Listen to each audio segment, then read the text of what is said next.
Welcome, ladies and gentlemen, to episode 61 of the Glory Days podcast. We are here. It is the end. We've done it. We've made it through another season of A-League football.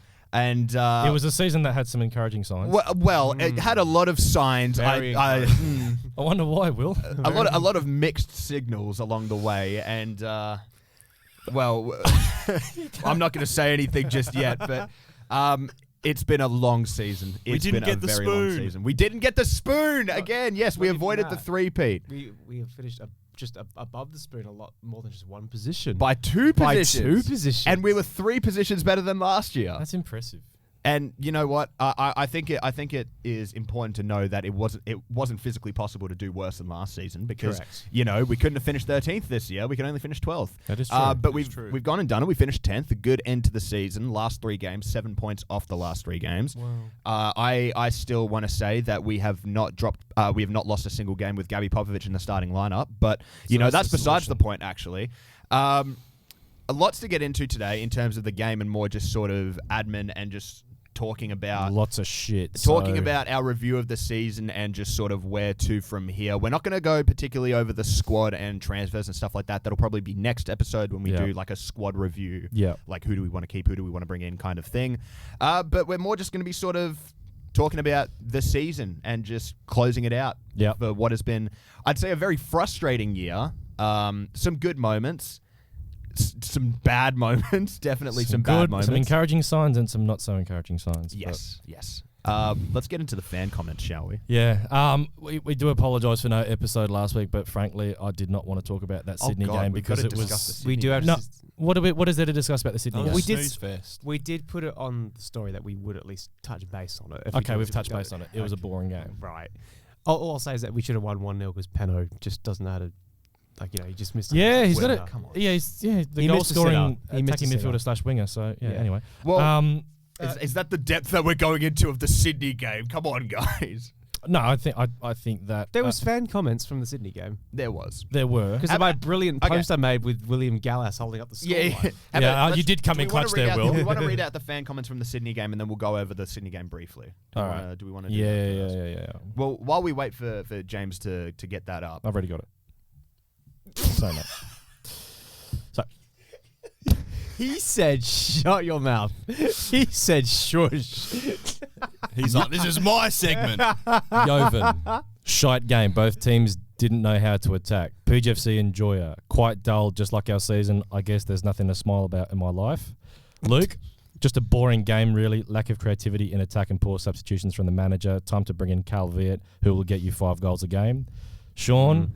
Glad we held them out, but long periods of no attacking efficiency at all. Chances seem to come from deflections. Grant, lucky not to get a red. Tom Sato, handy point if it weren't for all the games we lost. Pennington with that sitter in the first half, and it's the video of Stephen Gerrard seeing Roy Hodgson and missing the penalty. Fabio. So, last 3 subs, Labib, Suleimani, and Tavir should have come on much sooner. Dan, what the fuck is this? Bring back the Fury. At least they would have made the game entertaining and lose 6-0 rather than a 0-0 shit off. Muller. Cheers, Dan. Matt Sutton equals huge. Decent toil, but final product was woeful. Midfield was visibly gassed and subs came on too late. Grant, red card and Tag's pen predictably ignored. Gabby got to frolic in front of Daddy for the 2nd week in a row. Pelligra and his zesty mutants owe us a refund. I feel nothing. Wow. Luke. Wow. Just finished watching Griffiths' press conference, and he really made it sound like he'll be staying next season. If so, they'll be fortunate to have 1,000 members next season. What a joke. How can they be okay with this? Tom, I'm Griffo depending, in all caps, on good recruitment. Stan gone. You give shit to Griffo playing players out of position, Pennington. But genuinely, who do we have who plays that role? That's not on Griff, that's Stan. We have 20 midfielders and strikers and no wingers. Another coach equals same results at the moment. It's a fair point. I will just say, we have heard from numerous people, including players and staff. This is supposed to be a 4-2-2 that we're playing. Yeah. It is not a 4-2-2. No way. Let's be real here. The players are way too far out wide in terms of the 10s. And if we're asking what players can play that role, if we're just going to have the 10s sit out wide anyway, why not just put players that are more proficient with playing those roles out wide? Put Kolakovsky there, who has shown that he is able to play that role as he has done his entire career. Like, why are we persisting with this idea that, Yeah. oh, guys, it's not like anyone else can play left wing. Because We have left wingers in the squad. Because this is Griff, in his own words, adapting. Because that's what he said at the end of the Brisbane game. Because of the losses of Bozanovsky and Lawrence, he had to change the way that he wanted to play. We lose Bozanovsky and Lawrence, and then all of a sudden we have to change up the four players in the attack. Yep.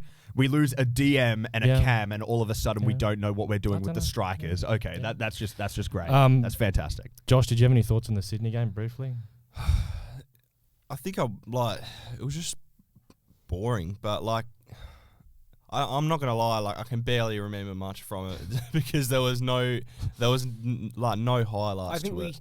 It was just wasn't entertaining at all. You could argue we could have won that with just not because we deserved to, but because there was a few moments where you could have gone either way with the Grant incident, target penalty, sort of, or should have been. Well, there was the cross that came to both Popper and Yes. Peno when they both missed it. Yeah, that has to be a goal. Yeah. I don't care what level of football you're playing. Well, that's just even been my a summary of like, the whole season, hasn't Yeah, but like even like the worst player on my futsal team like tucks that away. It's Yep. just simple. Do you reckon you tackling. tuck that away? Absolutely. Just. What did you just do? What did you just do? What is that? What is that a double meaning for? Nothing. You said the worst player on your futsal team tucks it away, and I said, oh, so you think you tuck it away? Oh, but I am the worst player on football Oh, team. yeah, I'm not there's no denying shame, that. there's no shame. No, I know I am. it? And the funny thing was, I was saying earlier, we are 3 wins off finals. Stop. No, but like there have been that many like times where we could have easily won a game. Yes, Yeah. but the problem is we didn't. And the problem is we could have Well, easily like- lost most of those games that we got draws in. Exactly. this is true. Like people are carrying on about, oh, we're undefeated in our last 5. Guys, how many fucking Yeah. draws have we had? That's like, as a Man City fan, come if on. I'm like, oh, but if we just won all the games that we drew, we'd easily be top of the league. It's Yeah. just like, well, yeah, no shit, but we didn't. So like, A lot of the draws we've had, I was like, wow, we got away with that. We did. Yeah, And yet big people will go, time. and people will say that's progress, and Griff is almost the second coming of Ange. Yeah. So, look, we'll get into that a little bit later. But were there any final thoughts on the Sydney? Because I'm Not at all. I couldn't give a shit. I do just want to say Yeah. that I watched this game at my friend Daniel's house, and he's a Melbourne Victory fan, so he was desperately hoping for us to do him a favour, and we ended up doing that by taking points off of Sydney. That was the most dire game of football I've ever seen. I've never seen this man less interested in a game of football in his life, and you know what? To be fair, the experience was only saved by the fact that his mum cooked us some really good food. So thank you, That's nice. Thank you to Asunta for your brilliant cooking. She watches the pod as well. Big fan. Second lowest XG of Adam Griffiths' tenure was in that Sydney game. Yeah, of course it was. So, I know that we don't care about stats and we care more about emotions and feeling. When a but real anyway. when a real defensive coach comes up against a good defensive team, this is what happens. Where I like, Yeah. yeah. Anyway, You know what I want to say though, just really quick on that whole thing you were just saying. It's so funny and I love it so much that the whole debate was who's going to get that Asian Champions League spot, Sydney or Melbourne, and then Adelaide come in At the last minute, bro. So Last nick minute. it from And then everyone. There is a possibility though that we get 3 Australian teams in the Asian I know, but it's Champions so League. funny and I love it. It is Both funny. teams get I do, But I do like Adelaide's research. but how is it fucking possible that Newcastle and fucking possible? Adelaide Yeah. are in not just the ACL but the top 2 of the A League? Because they play really exciting attacking football. with young Mate, teams. I'm Yeah. happy Thought, for yeah. I'm happy for Newcastle. Me genuinely. too. Honestly. I think Hey, those are 2 great It representations took- of the league. yeah. But this is the thing. So they got their owners a little bit after we did. And Yes. they've spent nothing. Like, if Well, we're relative being to honest. us, yeah, They've- and yet yeah, they've and they won don't the even Oz have- they- Cup, they finished don't- first. They don't Asian even have football. like an official academy. Yeah. So Well, Actually, yeah, I think that's why Adelaide can't get into the Asian Champions. no, League. but they have. It's been confirmed that. they Oh, will. has it? Yes. Oh, beautiful. I thought there was going to be some issues No, with them not apparently having it's an official they've worked. They're going to figure it out. But apparently Fantastic. they will be competing. Well, look, apparently. I completely agree with Will. That is the best representation you can have of the A-League. I understand that you're not going to have your big clubs, quote unquote, in it in Sydney, Melbourne Victory, Yeah. Western Sydney, Perth Glory. But you know, having sides like Newcastle and Trying to be Adelaide that imposter. play exciting football with young talents who they clearly trust. yeah. Yep. And passionate fans that are willing to sort of travel home and away to see their team through the season. That's a perfect representation of what this league should strive to be. And you look at the fact, one of my favorite things that has happened over the A-Leagues, and this is a bit of an out of left field pick, but one of the most sort of one One of the best things that I thought any A-League club has done in the past few years was Adelaide giving Kikianis a 5-year deal, because I think that has set the pace for the rest of the league to see, actually, no, we can trust our young players. If we have young promising talents, we can put them on long-term deals and actually get the benefits out of it, because he'll move on for big money. And Adelaide have had a quality defender who will probably play for the Socceroos after the World Cup. Has to. And they've now got Asian football, which is fantastic. They've easily made back that money. I also think this means they'll be able to, both clubs will be able to maintain their younger talent maybe a bit easier than they thought they would be able to originally. Like, as I know, Newcastle will be losing quite a few players this off-season to maybe top 10 leagues in the world.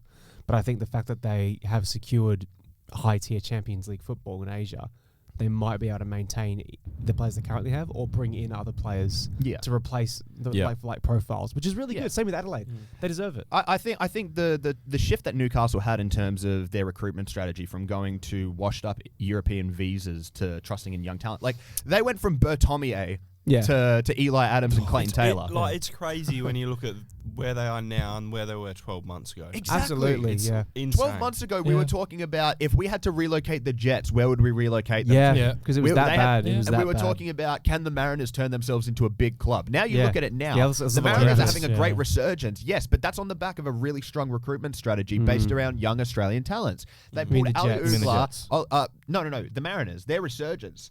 Look at them. Look at them in the past. Look at them since January. Look at them in January. They've bought in Chris Donnell, Ollie Lavale, and Ali Ugla, all three of which have been very promising. Nathaniel Blair as well. They have gone from bottom tier A-League club. They were challenging for the finals not too long ago. But they'll be in the shit that obviously next season, because they still don't have an owner. They'll have no CEO. That's and fair. They have no coach. That's fair. But we're having all these rumors of them getting taken over by QPR, and on top of that, they've shown that the young recruitment strategy can work. They've bought in 4 players, all under the age of 23, all of which have come in and made a substantial impact. But obviously, out of necessity with their budget, it just shows that they've scouted well and they've profiled their players well. And then when you look at our situation, because we may as well get into the Brisbane game.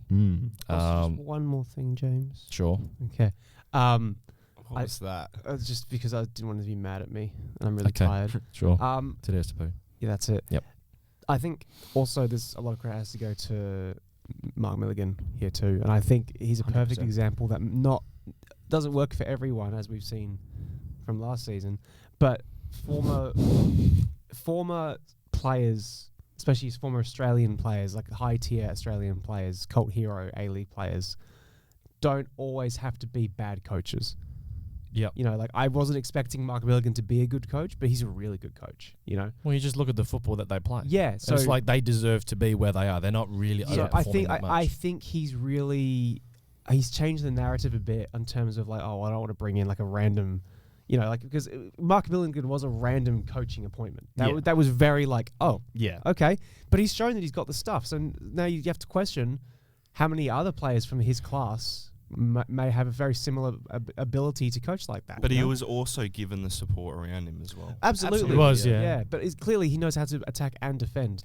I wouldn't say defend, but I'd definitely say the attacking side of the game, they are elite. Yeah. The thing is, though, right, is that one thing that we've agreed on with Newcastle over the whole season is that their attack is relatively undercoached in a lot of aspects, in terms of that their players have a lot of freedom. Their 3 behind the striker are relatively free roaming, and that's something I really like. I like the fact that instead of with Milligan not being an attacking-minded player in his career, he obviously hasn't got his fangs deep and been like, oh, okay, you're going to do this and this and this. He knows his limits as a coach. He knows his limits in terms of his footballing philosophy. But he's gone what a lot of Australian coaches and coaches in general never do, which is by having pretty much 10s in your midfield 3. That's almost unheard of. Normally you have like a free roaming style. Really works. It works, but I think there will be a period next season where he's going to have to go, oh shit, I might have to pull the reins back a little bit, because they are conceding way too many chances each game. But they're still scoring quite a lot. The question is whether it's sustainable. The thing is, I don't necessarily know about that, because you look at the players they have in defence. They have Delianov in goal, but you look at it's about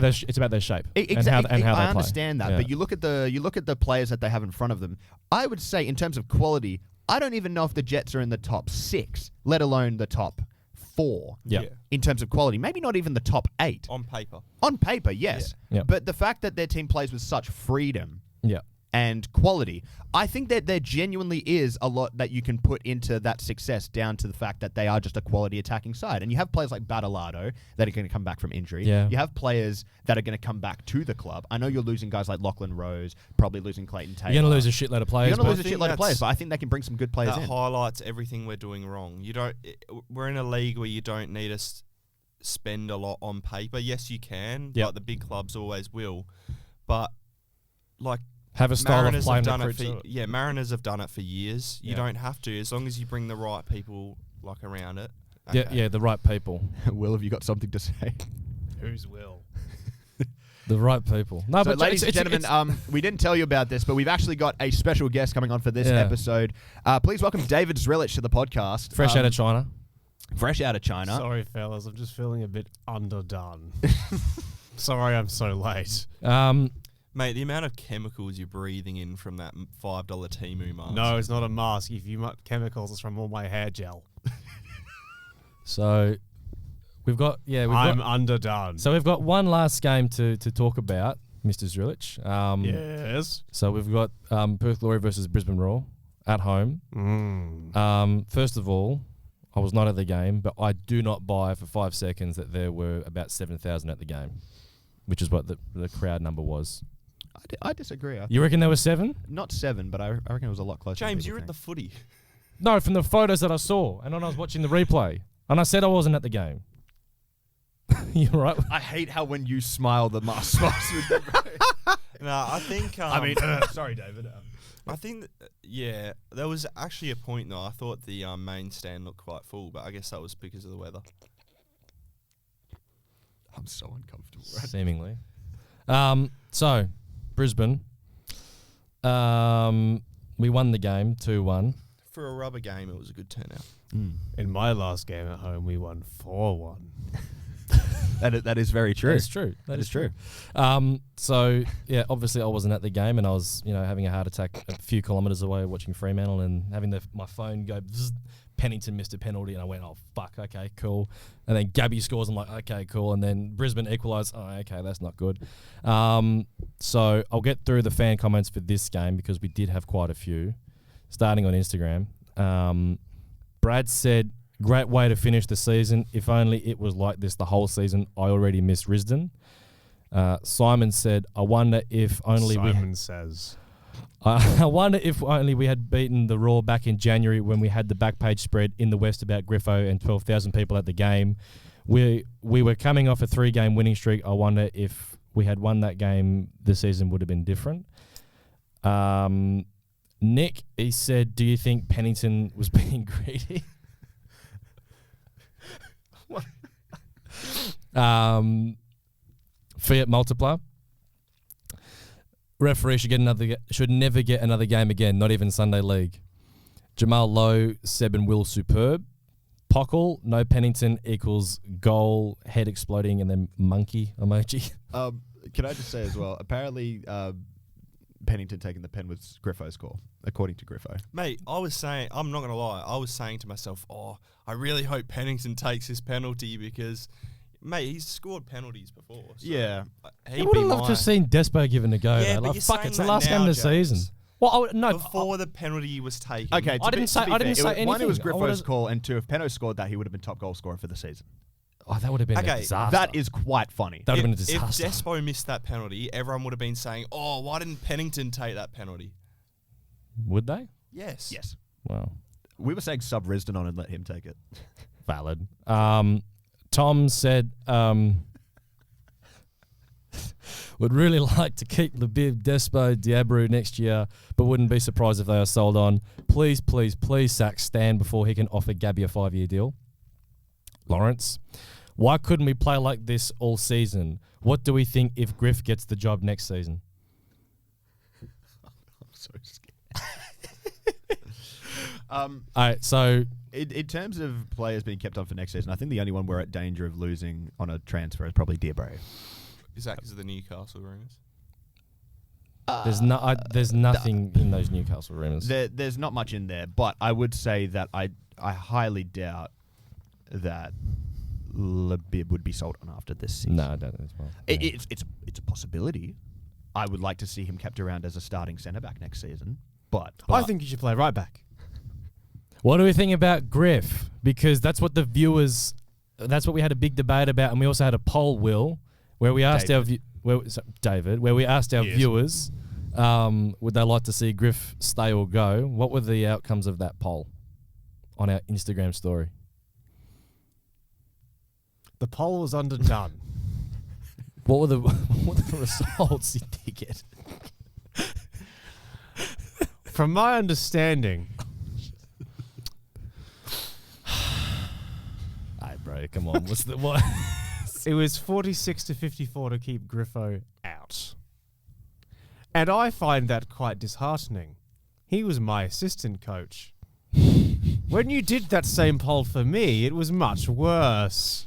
Yeah, that's true. Why? What do you reckon? Probably your results stink, bro. No. Nah, but like, for fuck's sake. Okay. I love how he's got like his mouse up here and. That's so fucking fun. Yeah, it's like the smallest. Oh no, that's even worse. That's more like disturbing. Oh my God. That's actually that's actually disturbing. How does this work? Oh, dude, Oh my God. what the fuck? How does this work? I don't know. Should have got a bigger face.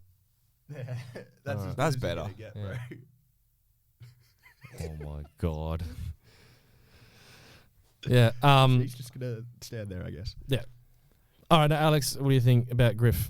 Because we may as well open up the discussion for it. I really hope the club doesn't fall into the trap of looking at these last 3 games and. Okay. God. I really hope the club doesn't fall into the trap of looking at these last 3 games and being like, oh, well, we got 7 points. I guess that means that. It's not a trap. This is exactly how it's supposed to go. If you let him have a whole season to rebuild around him and a whole off season and give him what he needs, he will perform. Just like you did, David? Well, on Bet365, when you take a 2-0 lead, it still counts as a win. And that's exactly what I did against Wellington. Yeah. Okay, I do want to ask. Sorry, Alex, real quick. Do you think, because this has happened before in the Stadge season, why do we tend to finish like the end of the season with better results? Do you think it's to do with rubber games or the players backing their manager? What do you think? Dead rubber.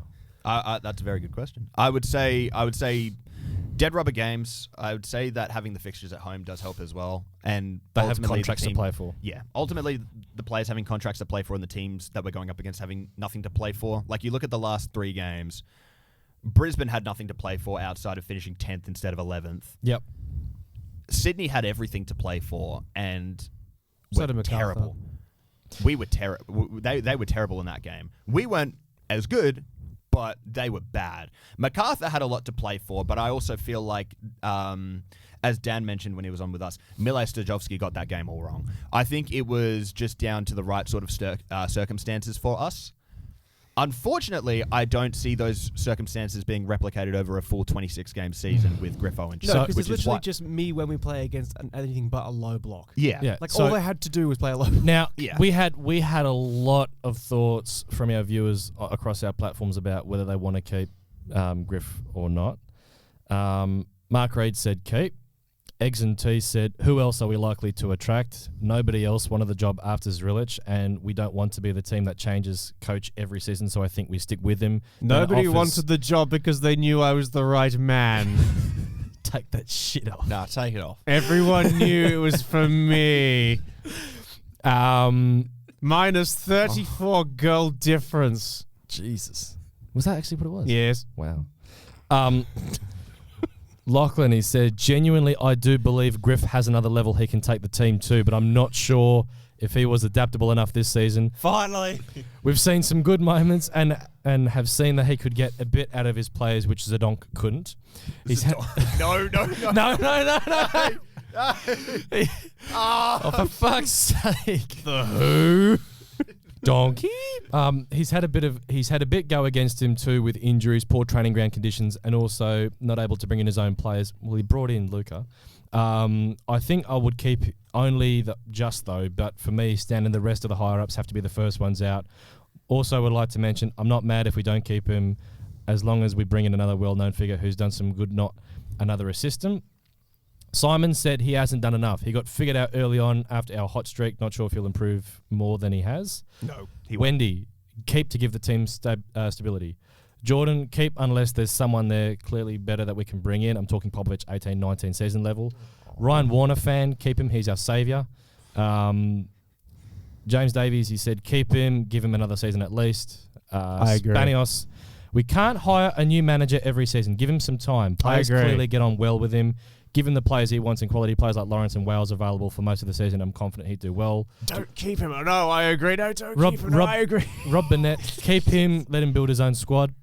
Tom Sato, the team has consistently performed beneath the sum of its parts and showed little to no progression over the course of the season. They're underdone. I'm very surprised by how many fans are keen for the club to make the same mistake yet again and keep a woefully underperforming manager. Who could that be referring to? I can't accept that he'll turn a corner next season on pure faith when he's shown us nothing to suggest he will. Who was the other manager? Oh, mate, I don't know. They might be you might need to look in the mirror. Referring to you, David. Yeah. JNB91, he said...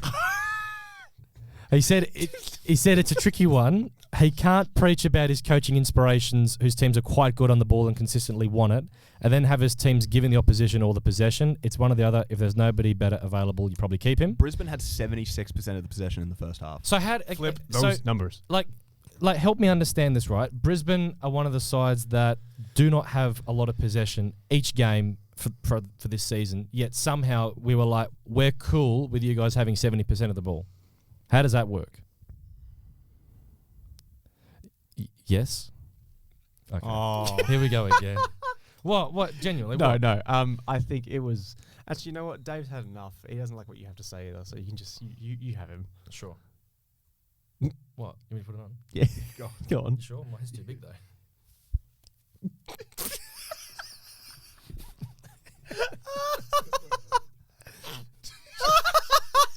So what do you reckon? What do you reckon? What do you reckon, Dave?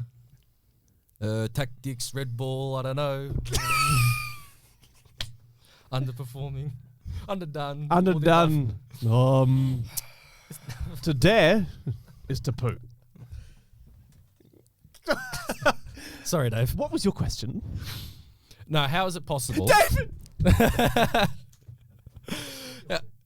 How's it genuinely possible that that Brisbane, right? So they are not a side that keep the ball. They play some of the most turgid football the competition's ever seen, and yet Michael Valkanis thinks they're playing great football.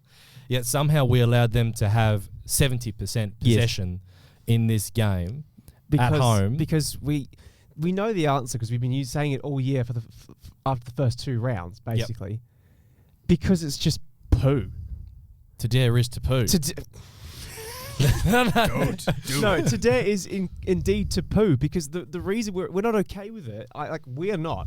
The fans are not. There are some. Some fans, we're going to go through the play ratings, and I think we're going to be able to align some of the fans' play ratings with the opinions on Griffiths, to be honest. But I just think we're being too results-based. Okay? Bingo. Like, we're being way too... if you're just looking at the results, it's like, oh, it doesn't look that bad. A lot of one-goal losses, you know? And I also think we're coming from last season where we were losing by 4 or 5.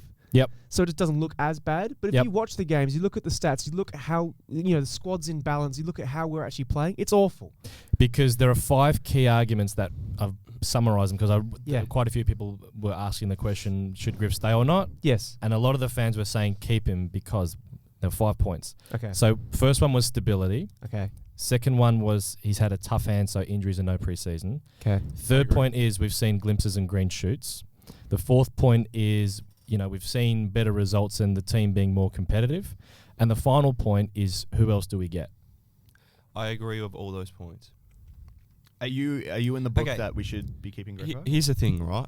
If we're gonna sack Griff, we've got to have someone ready like now because we don't want another situation where we sack Griff and then we're like, oh, so who do we bring in? And then we go searching and then we end up bringing in, I don't know, Jacob Burns. But my question would be to you though, how do we know that we're not going to see a repeat of this season where we sack Griff after 2 games next season?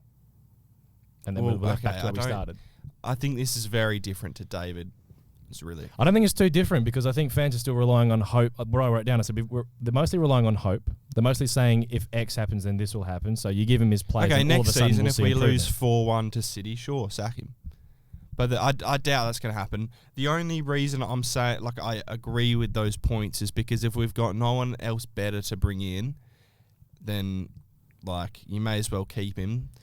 Because, yes, he does, I believe, add a little bit more stability to the club. Is he the perfect candidate? No. I didn't say that. But do I think he adds... That's not the argument, though. The argument's not whether he's the perfect candidate. The argument is whether he's the best candidate possible. No, but, okay... Sure, I want Ange. Are we going to get Ange? No. But that's just being stupid. Like, relative to our expectations He and what we can called you actually dumb. do. Like, the coaches that we can bring in. Okay, who can we bring in? Well, that's up for the club. Carl Viet. Would you? To be fair, James, you can't really say to Josh hold on. Griffiths the best candidate. No. Okay, who do we bring in? No. I don't know. No, just hold on. club. What I was going to say Okay, is, from would what you we've be- seen from would the you- club, would you be from- happy for the club to conduct a process and actually test the market and see what's available rather than just No, going Griff because as the they've coach? done that for the past, 6 years. And They fucking haven't tested the market. Cook that fraud. They haven't tested the market. They've just gone with a fucking assistant coach and gone, well, worldwide search, or whoop, there's someone on our door. Yeah, but they said they did it. They tested the market where they're like, we can bring in, there's interest from Paddy Casnorbo, Who they John never wanted. Aloisi, all these top coaches, but they never end up doing it because it costs too much money. And they don't want to dig deep into their pockets. Josh is right there. That's Yes, that's a serious lack of ambition. But, but anyway. it is a lack of from our ambition, club. but- From our club. Yeah, but that's what it boils down to. It's the Yeah. same. It's the same sort of deep-rooted shit. And this is something across of all of Australian football, and you can see it with the FA as well. Yep. When they appointed Tony Yeah. Popovich as the national team coach, after a worldwide search, we ended up with Tony Popovich. We interviewed Hervé Renard. We had. Hervé Renard was interested in the job. We had Marcelo Bielsa who was interested in the job. Yeah. We Van we ended Bommel, up, I think, was interested. Or yeah, something. exactly. And we ended up with Proper. Popovich. Yeah, because they don't want to dig deep into their pockets. Exactly, but Yeah. people are too willing to take a mediocre option because they don't want to take the risk. That's the problem with Australian Yeah. football, is that no one wants to take the risk. But we've seen time and time again that taking risks 'Cause- leads to success a lot of the times. Griff. You look at Adelaide and Newcastle Yeah. this season as perfect examples of teams that took risks and they reaped the benefits. Sydney didn't take a risk with their squad building. Yep. They went safe with their picks and their options, and they performed like shit. Griff, in his post-game presser, pretty much in terms of when he was asked, what's your pitch going to be to the owners, he basically said, I'm the right guy because I've got the hunger, I've got the mentality, I've got the leadership, and I think the momentum will shift, and I think a strong preseason will help. That's basically his pitch. The momentum to the shifted owners. back. Okay, let's go over each of those points. Hunger. I'm hungry too. Yep. Second point. Shock, mentality. shock, Yep. There are so many guys that could just say, I've got the mentality. We've seen constant points throughout the Zadkovic season. was the biggest one Yeah, about exactly. mentality. But how many times throughout the season have we seen mentality issues from Griffiths where he's refusing to take accountability or Yeah, he's yeah. putting things on players or, stuff like that, right? Yep. He's not a mentality monster. He's like a mentality gnome. Yeah. Yep. Leadership. I can't judge him on leadership because he's not my leader. All right, he's the leader of the players. I can ask the players that question, but I'm not gonna, I'm not gonna ask the players flat out, is Griff a good leader? And secondly, even if they do tell me an answer, I'm not gonna disclose it on the pod. Yep. None of them have, by the way, but I would love to know. 4, momentum will shift. We're waiting. Like it's been a while, and we're still waiting on that momentum. Basically a whole season. It has been a whole season. The momentum has just started to shift at the end of the season with 3 games When it doesn't matter anymore. that were in Yeah. perfect conditions for us to get results. Yeah. One of which was a win against MacArthur, in which MacArthur matched up against us awfully. The second of which was a draw against Sydney, in which they played probably one of their worst games of the season But still looked better. and still looked better than us. Yeah. And 3 was a game that we looked shit against the Raw but scraped a win. Yeah. That's not momentum shifting. That's just us scraping results. And then the 5th and final point, which was Strong preseason. strong preseason. That's the one. That's we one. saw that, that. We saw that with Zrilic. We gave Yeah. him a full preseason. It wasn't strong because we lost pretty much every single game we played, apart from the game against Sterling Macedonia Yep. And Melbourne City. and Melbourne City. But no, that was the I mean, first. No, I mean pre-season. I mean the first season. Oh, I'm talking the second no, season. when he, I'm when he was, talking the when he was second given season. another one because that was Gotcha. It's like what? How am I to know that a strong preseason? Like we said this about Zrilic, like if you let him bring in his players and stuff and you give him a full preseason, he'll do well. and we had a full preseason. We looked shit. We brought in better players that suited his system, and we still looked shit when we started the season. So if I allow Griffo to bring in his style of players, who knows if we'll even be able to get them, by the way. But let's say they do.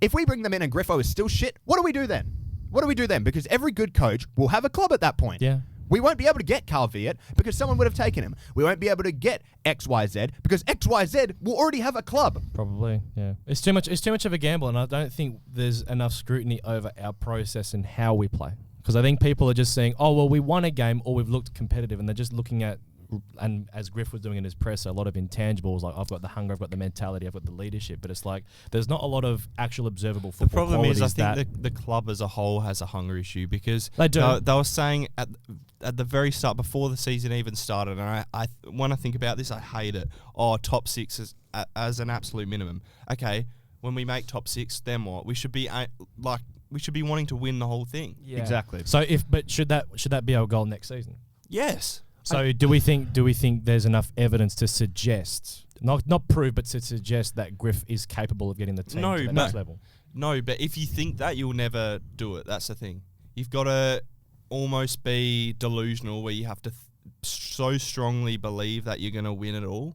Otherwise, you're never going to. Did we not have belief at the start of the season? No, but the thing is, I back what Josh is saying here because top 6, sure, it's a nice sort of. Did you just ask if we had belief at the beginning of the season?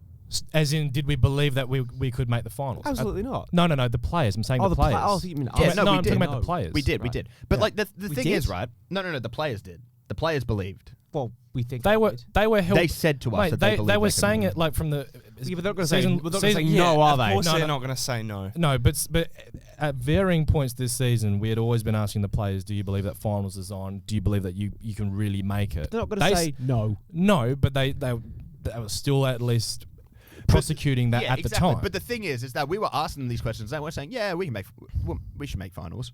It was, no, top 4 minimum. We should make top 4. Yeah, we got a top 4 there squad. was a few players in mind that was saying, like, it's a top 4 at least. Yeah. Yeah. So that to me speaks confidence that they had, and they haven't followed through on that confidence. But one thing I do want to say as well is that, yes, it's nice to sort of say top 6, top 4, whatever. The A-League is one of the only leagues in the world where every season someone else could win it. You know what I mean? There's not like a Prem, for example, where it's just mainly City or Arsenal. The Wanderers could finish last this season. Next season, they could win the league. They could. It's possible. Yeah. Because it's the A-League. That's why it's possible. You can have a team that looks shit on paper go on and win the league like Newcastle did. You can have a depleted... Well, even us under Popper. We went from 8th to 1st. Exactly. So you can have a squad that's depleted financially win a treble in the Mariners. This is why there'd be so much more quality if the league had relegation, because you wouldn't, like, halfway through the season, it's January, and you're bottom, your owners are going to go, oh, shit, we'll just write off this season, I'm going to open up the pockets for next season, right? That's the biggest problem. If you're about to get relegated, you're like, shit, I need to open the pocket in January now, we can't get relegated. Yeah. Yeah, no, I completely agree. But until that does come into place, we have to ask questions of the board here and say, okay, well, where was the ambition in the first half of the season and where was the ambition in the second half of the season? Because we saw none of it in the first half and we saw none of it in the second half. Yeah. A couple other thoughts. Will? Yep. Sorry, we can obviously get to this, but I just have a segment I was going to do on Stan readers later on. On Stan. But we'll get to that. Keep the powder dry because, there were a few more thoughts from the fans about Griff. Oh, we're still on the fan comments. Oh, mate, yeah. This is standard procedure. Pockle, he said, give him a full year. Keep in mind, we are undefeated. We are undefeated in the last 5 games and have only lost 3 times in our last 12. Results based. We can't just. We should be looking to let go of Pennington instead. Okay. Right. That's for obvious reasons. I can't tell if he's trolling in that. I know he's trolling in the second part. I can't tell now if he's trolling in that first part. Well, have a listen to this. So Jason Eaton said he would like to keep Griff. He said he'd also like to see a continuation of the current players where possible. Let's get a coherent plan and some decent strategies in place. We've shown glimpses of excellent tactics this season, so let's keep that going. What are those? What? I don't think we're far off in terms of the squad. I think we're maybe 3 or 4 signings away, genuinely. But the squad needs to be cut. Yeah. Big time. Alex said see ya. Alex Sear said see ya. Yep. He said, see ya. Chud said, the club needs stability and continuity. Will go nowhere if we're changing the coach and half the squad every year. Yeah, cheers, Chud. At Chud Lubber. That's great. We are glory. Give him the job, but clear out his support staff, get better quality around him, and he'll flourish. Palash, a heavily flawed coach, yes, but nonetheless an improvement. Give him a year. We'll see what he can do. Not willing to go into the same cycle of factory resetting a new squad. Credit him for he didn't get a full preseason. No more smug one-word interviews and more transparency. Ewan Gray, if it means keeping the core of our current squad together and unless we can secure a big step up to replacement, then keep him on. Tom, why aren't you posting this about Stan when he is more of an issue than Griff? We've already been well established That's your cue to move on. Oh, I see. Sorry. Right. So, you guys know Jose Mourinho, yeah. I've heard of him. Are you ready? Seen that guy on TikTok. I think so, yeah. You see the guy on TikTok? Okay. Yeah. Birgitti, Amos, Patrick Wood, Missau, Okamoto, Caicedo, Kanga, Ba, Hamzawi, Fezal, Gemolka, O'Neill, Bulgaria, Tommy Vidovic. What? Apparently, according to this website. That's just for last season. Okay, hold on. Blair. Yeah, well, he plays. So I can't do that one. I like where you're going with it, though. Yeah. Anyway, that's probably enough. But like, you get what I'm saying, because the recruitment still wasn't too bad. Anyway, See how they play. See how they play, where they play, if they play. Yep. I can understand a few mistakes from recruitment. I've listed nearly a full 11. You listed 12 players that just don't play, weren't good enough, didn't want to be here, didn't fit the system, or just were too injury prone. 12 players. So when I hear rumours that people on the higher ups are saying, I don't trust Stan, how could you? Like, Well, in the first couple of years, he's wasted so much money. If my math is correct, about 2/3 of the squad this season have played less than half the available. Yes. So I damn well will go out Stan for this, because I'm not saying on paper it looks good. Like like on paper it does look all right, yeah? Yeah. But if we're just going to be an on paper FC, then that's great, because results based on paper, it doesn't look too bad. We never saw the preferred 11 that we all had at the start of the season once. And we can't, and that's a mixture of injuries, it's a mixture of profiles, it's a mixture of tactics, it's a mixture of everything. No one actually knowing what the hell the attacking philosophy of David Griffiths actually is. Yeah, I hate this idea. I hate this idea as well. You slandered David Jobs. I hate this idea as well that we never saw the exact preferred 11. Well, it's just like, well, why should we have to see 11 out of 11 preferred players? Should you not be able to say 10 out of the 11 plus a replacement in there should be good enough? Well, who has a perfect squad right now? Exactly. But look at, let's say, I hate to be that guy again, but Man City missed Rodri throughout most of the season. All right. Yeah. He's easily one of their most preferred players. Clearly. They didn't have a great season without him, but they still managed to get up to second in the Premier League. Yep. They made the Carabao Cup final without him, won the Carabao Cup final. They're in the FA Cup final now. They're top of the Premier League if they can win their next game that they have in hand over Arsenal. And they were missing a Ballon d'Or winner. Yep. We miss Lachlan Wales, and then all of a sudden we shit the bed. It's like... Well, how can we sit here and say, oh no, but don't worry, guys, we didn't have our best 11. We'll say, okay, well that's either on management for recruiting us players that aren't available or have problems with injury, or it's on Griffo for not being able to adapt to what he has, and he has a lot. He has a lot with this squad. How much money are we wasting on players that aren't available? I think that's what Ross is asking right now. Yeah. If I am Ross, but also. I know we've spoken about this before. Why are we having so many injuries? Shut up. Sorry? Why are we having so many injuries? Hey, it's a good question. Probably because our equipment doesn't really work at the new facilities. Well, isn't that interesting? Yeah. Probably. Anyway. Also, sorry, just on this recruitment sort of topic. Yeah. Obviously, Risdon announced his retirement. Yes. Legend. And he retired. Glory legend. Yep.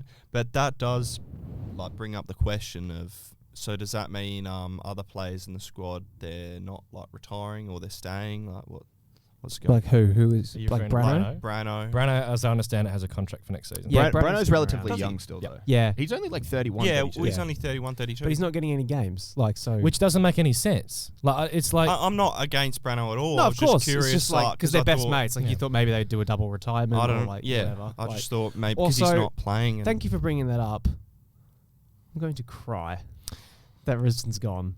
Like Yeah. I was actually, I don't know if Alex caught it on film, but I just stared blankly onto the field. I as I Risdon pointed came the on. camera away from you because I thought you were going to start crying. I was close because I that kept looking over at you and you're like, that is the definition of my childhood hero right there. Yeah. Like that's the He's a guy. legend. you mentioned bro. something Yeah. interesting as well. The Yeah. last player from our Brisbane Raw Grand Final. Yes. go on. The last player that took part in that game on starting pitch or on bench that is still actively playing as a professional footballer or Yeah. was actively They're all playing. retired now. He is the last of that crop. Bloody hell. That is I know. crazy. It's crazy. Time flies. Time does fly, I feel man. like we could have gotten another year out of him. I think he. In term- I think he was ready, not because of like. I think from what I know of what was happening around and with him, he just wants to focus on the family. Like he wants to really just settle down and just spend more time with Teaching. His kids. He's got teaching as well. so- Yeah. I do hope that the club maybe does try to sort of have like a support network for him in terms of like maybe a future role or something like that. Yep. Not on coaching staff, but even as like a Just something. even as like an ambassador for the Southwest Yeah. region. Yeah. Like, That'd be really you good. had a Bunbury kid, region, yeah. you had a kid from Bunbury who at 14 decided that he was going to move away from his home and his family to pursue professional football. yeah. Made it at the Glory, had one of the best A-League journeyman careers of all time. Socceroo as well. Socceroo At a was World at the Cup. World Cup, Yep. Won the A-League. won the Yeah. A-League as Western. well, Done it all. and now gets to retire in his, I won't say home city, but home state Yeah. in front of his family and adoring fans. And That's an incredible story. Yeah, That's something that and- I Yeah. really do hope we focus on is sort of offering more pathways and opportunities for regional talents because Yeah. where would we have been without Josh Risdon in those seasons Fucked. as like a young player? Yeah.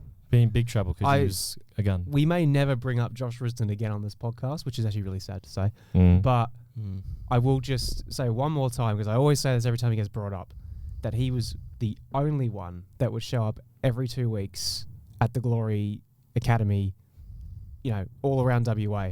He'd be, because they would promise you one Glory player would show Yep. up every few weeks just to have a chat and talk to you and take part in the drills. He was the only one every single time. No one else ever showed up for years. It was just him. He and Steph were there at my local club last course week they for were. the juniors. Of course they were. So He's that's such really a- good. I think he might be a little bit like he doesn't really want to talk after a game because he's Yeah. very, which is fair enough. So I hold nothing against him. But Josh, if you do hear this, you Legend. were an inspiration, and to me, and I'm sure so many other young WA boys who wanted to play football growing up, you're an absolute legend, mate. Thank you. So we'll just touch back on. We still had some more comments from the Brisbane game itself. We had Lachlan who said Peno's going to get a lot of hate, but he didn't play poorly. Thought we could have been more clinical and put 4 away at least. Defending had some urgency about it. You know what? Give Griff the job. At least I like him. Could have said the same about Zadonki. I got a comment on my YouTube match day vlog that said Peno had a really good game apart from the penalty miss, and I thought that was a good comment. And then I read the name of the account, and it was Dick Smith. It was Fair at enough. Dick Smith. It's Richard Smith. Yeah, Yeah. I just thought that was very funny. Nice. I agree with the comment though. New. I thought he had a good game. Tom said Yeah, I two thought it was questions good for the panel as you are all Griffo out. Yes. What makes you think a new coach can get more out of these players, and what percentage of this season's result is down to poor coaching versus poor recruitment? I don't think that. It'd just be really funny. No, but in all seriousness, I don't necessarily think it's that. I just think you can't make the same mistake twice, right? Because fool me once, shame on you. Fool me twice, shame on me. You Yeah. can't do the whole we had a really crap season and then let's give him a full preseason again. Yeah. Waste it and then sack him after the beginning of the new season, bring in someone else, use the same excuse of he didn't have a full preseason, let's give him Yep. You can't do it again. Yep. There's nothing against We Definition of can. insanity. it genuinely We is. can. You can do it, and if we do it, fine. But I will not be buying membership. I'm saying this now. If Griffo's here next season, I will not be buying membership. I to start. will say as well, Yeah. we've seen clear flaws with Griffo. Like, if this was just a coach that Yeah. maybe didn't get us top 6 when we should have, but I can see that there's genuine improvement and I can see that there's promise in him as a coach, Yeah. I would say, okay, let's give him that time because I can see that there's a reality here in which we do become a top 14 There's measurable season. progress. Yes. Exactly. There's measurable progress. Yep. With Griff, I've seen so many flaws in him as a manager. His squad selection at times. Yep. Unexplainable. Unexplainable some of the decisions he makes. He has serious problems with misprofiling players in terms of their abilities. He is very stubborn with his squad selections and with his tactics, as we've seen. He overcoaches the attack to the point where we just don't look good. We look robotic. Would we say that's overcoaching, or they're not given a clear enough idea of what's expected of them? I think it's a bit of both. I think Griff has an idea of what he wants to do. I just don't think he knows how to implement it into this team. Because why is it when these players are more... Because we've also said this point throughout the season that the players are more than capable of playing good football. It's just we don't really see it too often. It's very sporadic. And we see more often than not, we see it whenever Wooten or Caltech get on the ball, we're going to hoof it long. We're not even trying to test out what the passing range of Remember the Free last time and Diabreu is. Spalletti and Bielsa and Sardi got the ball to their centre-backs and said, "Oh, fucking pump it long, lad." They haven't. Also, sorry, I Bump it just up got at the another beach. comment. Margaret Grandma Humphrey said, "Keep." Okay. Just so you know, there's another keep comment. Thank you, Margaret. Thank you, William. David. Don't Thank you, tempt it. Margaret. We appreciate the comment. Red Bull. But is there a percentage where we have it as like a split where it's down to coaching or down to recruitment for this season? Or do we think that's not the question? The recruitment's an issue, but then the coaching's a separate issue. It's like Yeah. two wrongs don't make a right. Just because the recruitment... Can- we recruited for Zrilic and then abandoned him after 2 games. I'm not saying that was the wrong decision. I'm saying we shouldn't have Recruited him. We shouldn't have kept him on after Yeah. the first season. Yeah, but why even- would you base your recruitment around a coach that you're confident will probably not succeed and then you'll sack anyway? Even still, Griff had like so many players to choose from. No other coach in the league would have as many players to choose from as Griff. We had Yeah. what was the final number for the first team contract? It was like 33, 34. I think it was 34 after Lucas 32 players featured this season. Yeah. Can I? And that's without the contracted players that didn't feature. You're Yep. looking at Ollie Evans. He's contracted. He didn't feature Yep. at all this season. Yep. You know what? I'm gonna just try and at least put my exact opinion out there. Go on. So for everyone who's wondering why we this, why we that, if you want to know exactly what I think, this is what I want, Go on. and this is what I think. Yeah. Okay. Do I think Griffiths is an idiot? No. Do I think he's very smart football wise? Yes. But there's problems, and I just don't think they can be addressed other than if they're addressed by the club, because Griff won't address them himself. If he wants to keep the job, he needs to be given the right people around him to make his flaws work together with him, almost as in like a joint managership. Like he takes the defensive structure and the midfield structure, the assistant takes the more of the attacking structure. So you work together, not one below two. In other words, right? he needs another Not like assistant. an NFL coaching. A coaching In other staff. words, he's Like, an yeah. assistant coach. Yeah, like both, Partly, like yeah. a double assistant kind of thing. And I'm not opposed to that as long as the club's open and transparent about that's why they're keeping. But what him. does the club want to be? I don't know. I'm not talking about the club. I'm talking about Griff right now. But it's like, does that not trickle down for Griff next season? Because if we keep Griff, then Yes. we've surely got an idea of what we want to be. No, so absolutely. But the other side of it too is that when people say, "What's your problem with Griff?" Blah blah blah blah blah. I can't watch the style of football we play and see the players we have available to play in his system and see him not using them, such as consistently deciding to play Peno out wide when you have Kolakovsky on the bench, who can play that position so much better. And we've seen Pennington in the middle is so much more effective, just a better player when he's playing more central. Yep. And you just consistently choose to not do it. And I don't understand. And I can't understand. Well, the fact that he didn't change the shape to try and benefit our players' strengths. Yes. Like I know, like he did suggest the back five in pre-season. That's my understanding. He suggested the back five. It wasn't just Driller, it was Griff that also put forward the idea of the back five. I wouldn't have had no problem this season at some point if Griff went, well, I know that Sam Sutton is really good with his engine and getting up and down. I also know that I've got players that can play inside like Despo, like Peno, like Lawrence and all these guys and Tavia. Let's try and have that and let's try something different. I would have rather than doing what we liked it. are doing and trying to commit to his principles, because what it sounded like in his presser after the Brisbane game, Yes. I had an idea of football, then I had the players, and then I had to change it. And he pretty much said, if I don't have Lawrence and Bozanovsky, I can't play my football. Yeah, and even with those two guys, what we were seeing yes, was pretty and shit. This is, by the way, what we were saying before, the definition of insanity. Yep. right? Trying the same thing over and over and over again. And this is also the exact same thing in a different sheep's clothing, right? Where it was, we're underdone. Now it's, I don't have the right players to fit my system. It's always an excuse. It's always, I don't have this or I don't have that. It's never, I got it wrong or I tried something new. It's always something else. It's never your fault. Yep. No accountability. And that is the absolute root problem of the club right now. No one is willing to take accountability for anything other than the backup goalkeeper. Well, you know, coming to, you know, at the beginning of the season when we had Cammy coming over.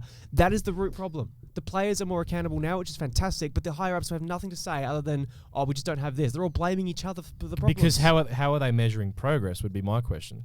How much money they're making, I don't know. Well, they wouldn't be making money. No, they would not be making much money. They're not losing. They're not. They're not being successful. I'm not saying that they're being successful. That's probably how they might measure it. I think the problem is they're measuring success on results, and at the moment, technically, you could argue our results are on the uptrend.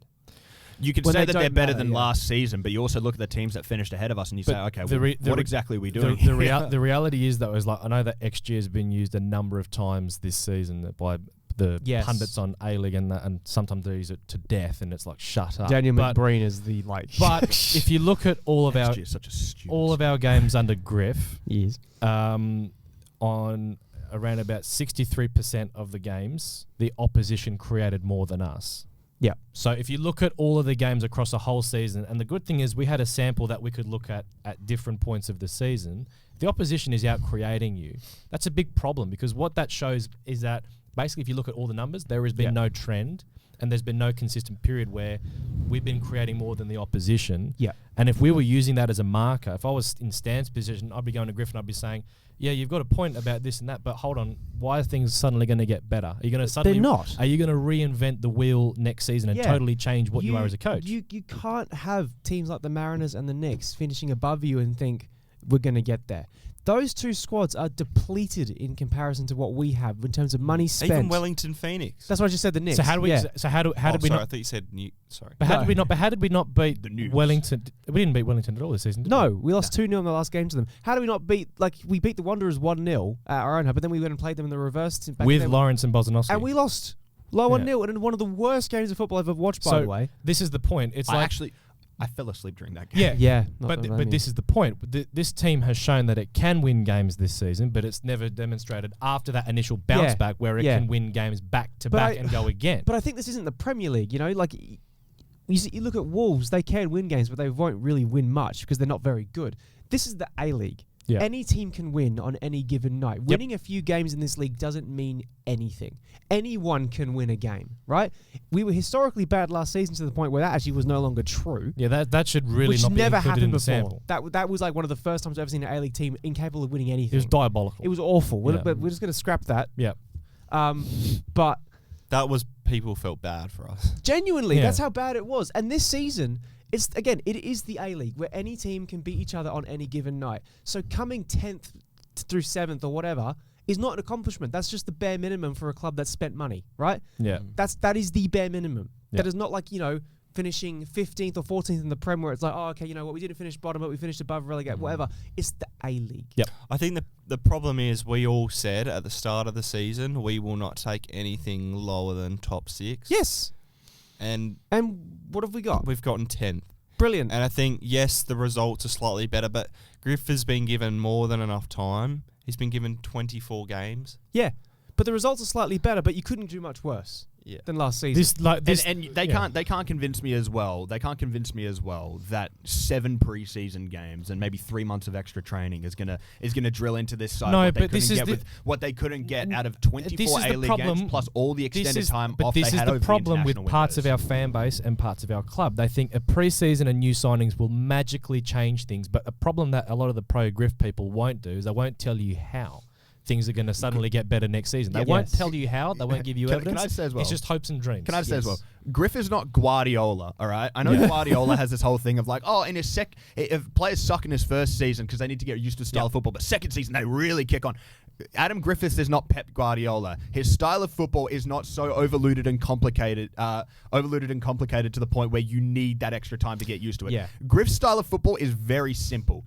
The problem is it just doesn't work with this squad that we have. I rate Griff. I don't think he's a bad coach, and I feel that's not. I feel bad saying this, but the problem is, I'm sorry. I want a coach that's gonna win us the whole thing. Exactly. I won't. Or the problem so or at least have the capacity that you might be able to win the whole thing. Yeah, at least you're there's a chance. No one's going to walk in next season and be that silver bullet Popovich type coach. Yeah. No. So I do think Griff could get us top 6. Honestly, if he had good Probably, recruitment. but that's probably But the that's theory. the thing. That's the Like, concern. we can't say at the same time, oh yes, in terms of like a starting 11 and everything, we're a top 4 quality squad. But then at also the same time say, oh, we need more signings because Griff can't get It's the same as Arteta at Arsenal. Exactly. It's just like, oh, we're a top 4 quality squad. We've got a fantastic team on paper, but then at the same time, it's like, oh, we need signings because this squad isn't good enough. It's just like, oh, well, do you need us? Have it both do ways. you need us to have a squad full of Socceroos and international players before we say, okay, maybe there's a problem with the manager here? You know what's might have been you, Alex, who just said it before, that if keeping Griffiths means we get to keep the core of our squad. Who said that? Was that? No, that was a comment. That was a comment. Okay. That was Ewan. Okay, right. Niche.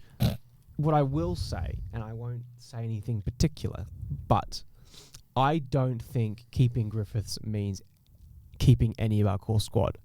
I think there's a lot of players in this squad, if Griffiths stays, wouldn't want to be here anymore because of how frustrating it is to play in this system. Because it is not getting the most out of our players. Correct. I don't think players are going to want to stick around if it means Griffiths stays. I don't think some of our older players would particularly care. I think it'd be the young players, the young players ambitious players that are going to look at this and say, why would I? Why am I here? You look at guys like Lizalaski, Labib, Franey, Diabreu, Kaczarski, Didu. Didu, Tavia. Why would they want to stick around? They're very, especially the attackers and midfielders we just mentioned, very like good progressive style of players. Why would they want to stick around in a system that clearly doesn't suit them under a manager that clearly doesn't rate them enough to change the system to fit them in? Yeah. Yep. So it doesn't make sense. We'll put the rest of the comments up as we go, but I'm keen to get onto the Brisbane game itself. Oh yes, the game. Yeah. It has been an hour. It has been an hour. But so. The Brisbane game itself. Yes. So I watched the replay, and you guys obviously were there watching it live. What do we think? Just a quick thought. I think it's entirely possible that Griff's actually the greatest manager ever, and you're the problem because every time you miss a game, we win. Yeah, it's all right. They can tell me that on Tuesday. See you next Tuesday. I'm James Renton, and I get invited to the MGP, and you don't, guys. Whoa! He's part of the Glory 10. I'm I don't care. Go I and want cry. to feel important. Go and too. cry in a corner, Alex. I have more subscribers than you do, James. You could have bought a ticket, right? You could have. How much are they? Like $200. No, they were 300. That is over. that is about the price It's of my about buying a season membership for a seat. That is the price of my renewed No, but season anyway, membership. Shut up, Will. Thoughts on the game, please. Scrappy, a bit shite. Just didn't look like doing much of the whole game. Because again, if we're going by results based, fantastic win, well done, everyone. Let's go to the shed in the bay after the game and go. Another photo. Okay. Yeah, no, we're not. We're getting there. Yeah, we need. We're gonna get there. I asked for a statement. I didn't get one, so we're gonna have to talk about it without anything. We won based off a penalty, which was just stupidity. Oh my god, that and Yeah. and an absolute screamer. So 2 goals, I didn't which think Popovich's goal was that good. shut up. Like, you know what I mean? So we didn't score 2 well operated There goals. was nothing in open play. No. Yeah. Well, No. Despo's was open play. But that wasn't like well worked. It was just That Risdon was- hoofing the ball up. And And it just What a sort of goal worked. though. Yeah, what a What a goal. We'll Like, get to that. Take That was like nothing prime away check from it. Tiote. Like, Yeah. Yeah, like take nothing away from the goal, but it wasn't like wow, we picked them apart here and then did really well there. It was just hoofball. Yep. So it's just more of the same. But again, the results-based mafia will look at that and go, wow, what a 3 points for Griffo. If we just give him... No. Like, you've just... Yeah. No, it's just not how that works. Yeah. In all fairness, it was actually like from the home games we've had, it's a more like entertaining game. Yeah, but that's the standard, But that 24% yeah. possession. That was because it was the last Yay. game of the season. Yeah. Everyone was there to watch Rizzo's retirement, and That's we watched Gabby Popovich do a. Oh my was it God. Botiak or who did the Brisbane penalty? Botiak when he won. Yeah, Botiak. Yes, Yeah. yes. Nearly recreates that shit, just running up to it and just fucking just like right into the back of the net. It's like we were there to take the piss. No one was there to Yep. seriously expect Glory to put on a world class performance. There was nothing on the line. We were there to enjoy the night. Even the Den didn't care. Okay, if I was a Brisbane supporter, I'd be so pissed at that penalty. I would be pissed more by the fact, and we found this out from Joe. Barely any of the Brisbane players actually came over to the away fans. That's so shit as well. I Like, think 2 of them came over. Yeah, and I said this as as well, and one of them was Matthew Dench because his whole WA family boy, was isn't he? he's a WA Yeah, boy. He had apparently 30 people in the front row. Yeah, Fucking hell. the Dench section, The enough. dench, the dench, the Dench den. Right. the den. Yeah. But I said this as well. I said, like, look, if you're a MacArthur fan, all right, and you play a game against Sydney, Yeah. I can understand if the players don't come over and make it a priority, like applaud the fans, like, oh, thank you guys for coming all the way out here, like we appreciate it so much. If you're a Brisbane fan and you've travelled the whole way across the country to get to Perth to watch that. Yeah. Last game of the season, there's nothing on the line anyway. Sure, you don't want to end on a loss, but go over and thank the fans. Like, you don't have to give away shirts, sure, whatever, but just go over and say the thank you, only one who man. gave away a shirt was Roos to Richard Raw. Yeah, Michael Roos to Richard Great. Raw. Josh, any other thoughts on that? Or no? Oh, do I have to follow the transcript? Who you want? Honestly, it made me want to vomit. I'm gonna be completely honest. Fair enough. It was more. It was more entertaining than what we've seen, but that penalty made me want to vomit, man. I just, obviously Thunder bastard by Despo. I thought he had a great game. I thought Caltac had a great game. I genuinely thought, the players could throw the towel in at this point. It's sort of meaningless, but I thought they put in a good shift. Personally. Yeah, I think they played for Rizzo more than anything. I thought, where did that come from? Rizzo played a fantastic.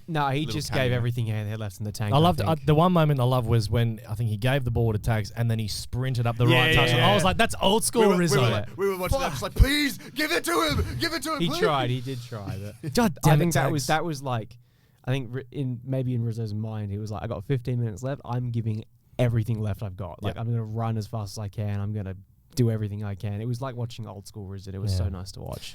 I'm getting fucking emotional. I know, that was just that was like prime Rizzo for 15 minutes, man. It was so nice. On the game itself, I thought Brisbane they had a lot of the ball, but they did fuck all with it. And eventually we got that penalty. So wrong sport the guy was playing because that wouldn't look out of place. Volleyball. Yeah, exactly. I don't know what the hell he was thinking, but hey, you take it. What the fuck was he doing? A weird run up from Gabby, but it worked. Weird as being nice. Congrats to him though for getting 2 goals this season. Oh yeah, absolutely. I mean, as I said on one of the previous episodes, we've given him a lot of shit, so I'm very happy that he's scoring goals. And He finished 3 goals behind Adam Taggart this season. Yeah, while only getting 3 starts. So fair play. Food for thought. No. Food for thought. No, Shut Alex. your mouth. Yeah. I still hate how we play on the ball, but there's no point in me covering that because I've mentioned it too many times this season. I wrote down that Kaczarski was out of position quite a fair bit when we were pressing. On the flip side, I thought Will Freeney had some really good moments in this game. I hated how deep we defended. I'm surprised that it took Brisbane until I think the 63rd minute for their first shot on target. So you have all that possession, all that territory, and it takes basically an hour for you to have a shot on target. Yeah. That's embarrassing. But you are right, Alex. Congratulations to Popovich becoming 3rd place in our top goal scorers for the season. Jesus. Because we had a bunch of joint first and joint seconds. So congratulations for coming 3rd. Well done from Despo to get the pen against Salas. I mean, Salas, he's not exactly the world's greatest defender. Salas! Yeah. Yeah, so obviously Griff said no to Despo, and he said it was because he's taken at least 1 penalty this season, hasn't he? He's our main penalty taker. Yeah. So even when Tags is playing, he still takes the pen normally. Yeah. So unlucky that he missed it. He tried just to thunder it in and he missed. Whatever. Who cares? I've seen worse misses. I've seen worse. Yeah. I watched the 2018 grand final. I've seen plenty of horrible. I have misses. seen Brenton Santalab. Yeah. Oh, boy, don't talk about that one.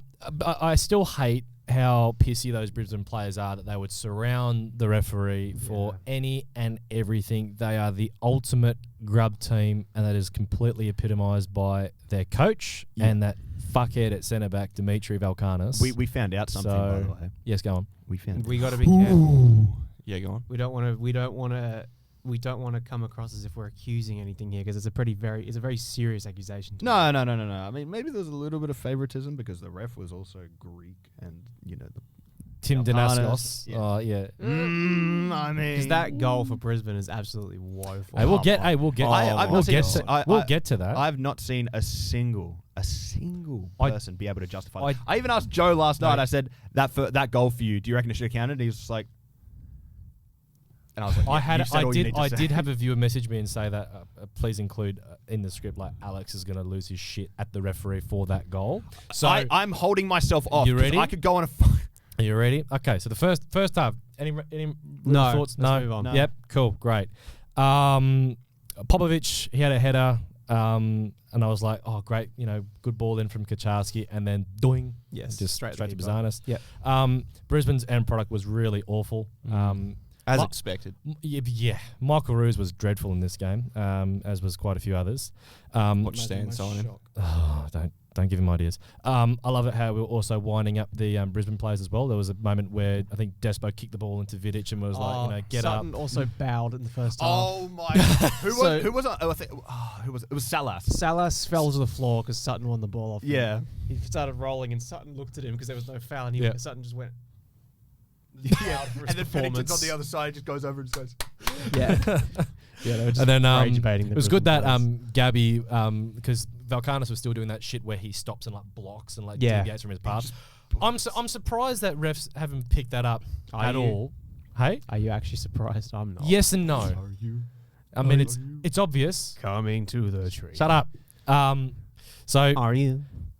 now, like I said, Vidic had their first shot on target, and then it was a great save, and then the actual goal that Brisbane got.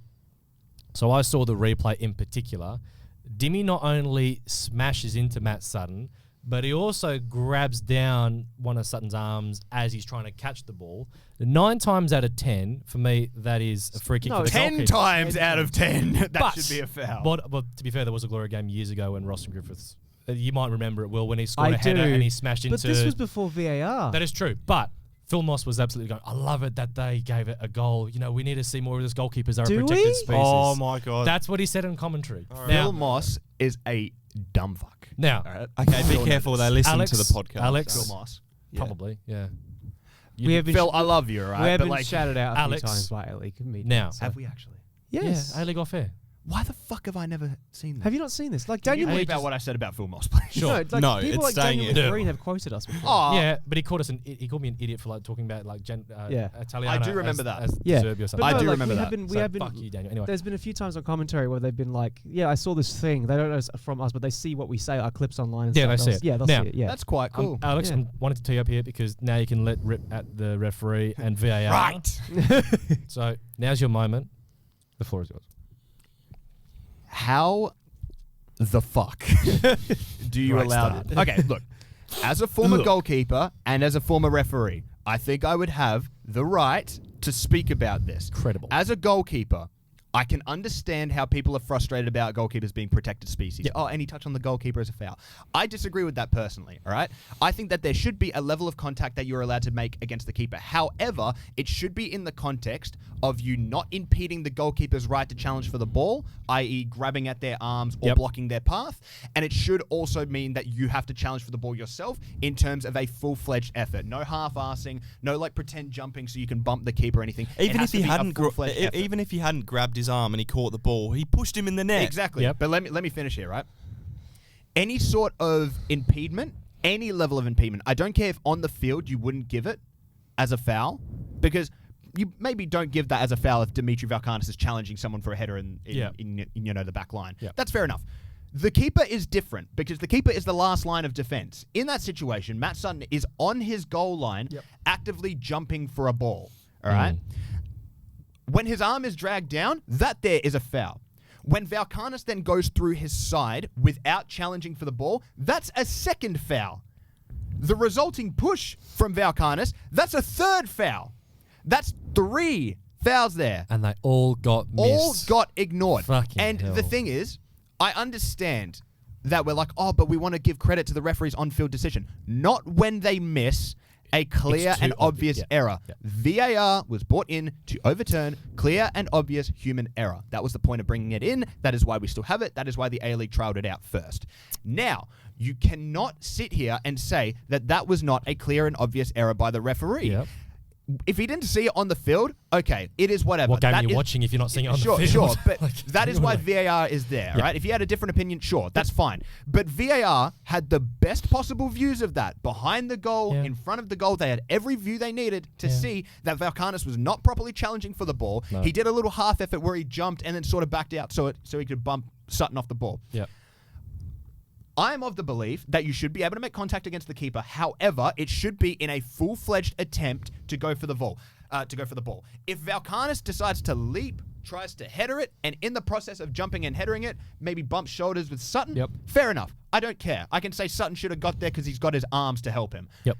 But when you're not actively trying to get the ball at 100% of your capacity and you're instead focusing on impeding the goalkeeper and fouling the goalkeeper, that is stupid. Yep. That should not have been allowed as a goal. I think everyone can agree. And the fact that I even have Brisbane fans online saying that was the wrong decision and a stupid call and they got overly lucky with it's it dumb. just It's dumb. tells you. Yeah. I've seen that clip now outside of A-League Twitter. Yep. And people saying, how the fuck is that not a foul? Good question.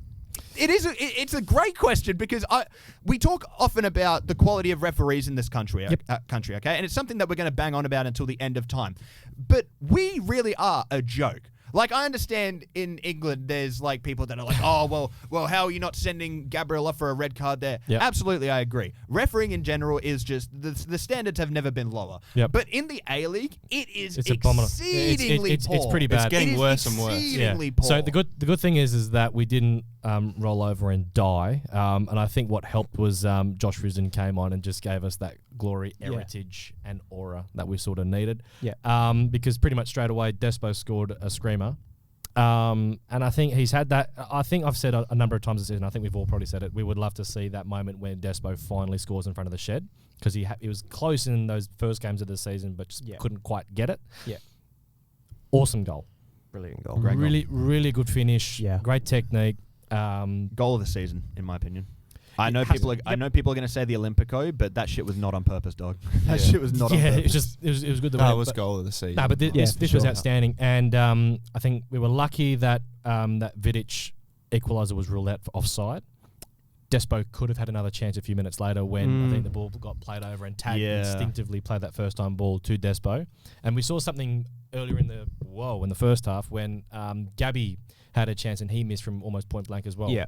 So I think we still need to find better ways to create, because it's like it's hoofball, it's not sustainable, it's not reliable. Yep. But at least we had some better looks at goal in this game.